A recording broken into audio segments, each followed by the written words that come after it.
Un délit de fuite, le fléau du moment. Pour les gendarmes de terrain, chaque patrouille réserve son lot de surprises, le plus souvent mauvaises. La moindre intervention peut déclencher des comportements imprévisibles et très dangereux.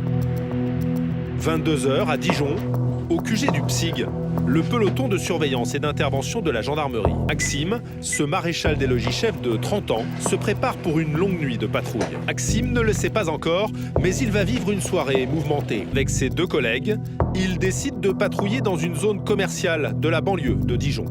Elle n'est pas volée la voiture qui est sur le plateau? Non, elle est pas volée. Comme à chaque fois, il vérifie les plaques et guette le moindre comportement suspect. Soudain, il repère un conducteur qui prend beaucoup trop de risques à son goût. Il fait des drifts avec sa BM. Ouais. Je pars.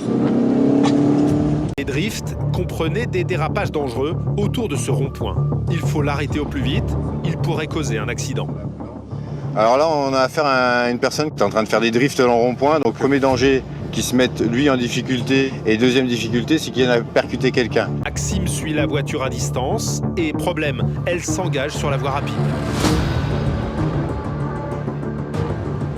Bon, maintenant, il faut qu'on trouve un endroit pour l'arrêter. Et là, ça va être plus compliqué. Le conducteur remarque sans doute les gendarmes qui le suivent et il semble coopérer. Il sort de la voie rapide et ralentit. Voilà, comme ça, là, ouais, tu vois, regarde. Monsieur, bonjour. Je vais vous laisser vous mettre sur le côté, là-bas, on va procéder au contrôle. Le jeune homme au volant se range sur le bas-côté. Maxime et ses collègues se garent derrière lui pour aller à sa rencontre. Mais ils ne vont pas en avoir l'occasion. C'est parti. Allez, go, go, go. Délit de fuite, le fléau du moment. En France, il y en aurait un toutes les 20 minutes.